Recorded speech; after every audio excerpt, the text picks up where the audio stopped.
రాష్ట్రంలో ఆర్థిక ఇబ్బందులున్న రైతులకు, ఉద్యోగులకు, మహిళలకు సంక్షేమ పథకాలకు ఎక్కడ ఇబ్బందులు లేకుండా చర్యలు తీసుకుంటున్నట్టు మంత్రి పొన్నం ప్రభాకర్ అన్నారు. సిద్దిపేట జిల్లా హుస్నాబాద్ మండలం పోతారం గ్రామంలో ఐకేపీ వరి ధాన్యం కొనుగోలు కేంద్రాన్ని మంత్రి ప్రారంభించారు. కొనుగోలు కేంద్రంలో రైతులకు ఎలాంటి ఇబ్బందులు లేకుండా చూడాలని అధికారులకు సూచించారు. జిల్లాలోనే మొదటి వడ్ల కొనుగోలు కేంద్రాన్ని పోతారంలో ప్రారంభించుకున్నామని మంత్రి తెలిపారు. రాష్ట్ర వ్యాప్తంగా 8,000 ధాన్యం కొనుగోలు కేంద్రాలు ప్రారంభం చేసుకుంటున్నామన్నారు.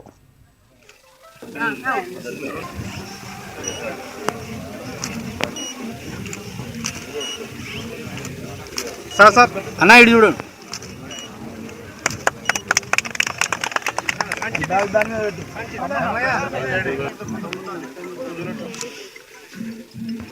ముందు ఆయన కొంచెం జరిగే కొంచెం లాంగ్ ప్రెస్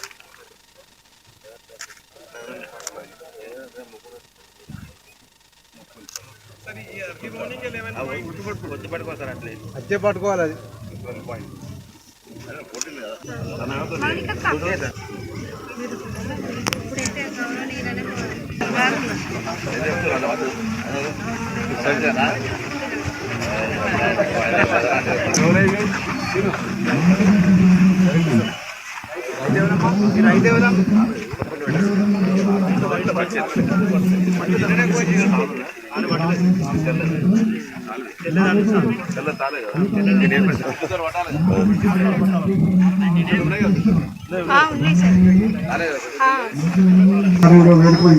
ఉన్నాం జిల్లాకి కాబట్టి వాస్తు ప్రకారం కూడా ఇక్కడ నుంచి స్టార్ట్ అయితే అంటే నిజాపీ ద్వారా కొనుక్కోవడం అనేటువంటి జరిగింది లాస్ట్ టైం.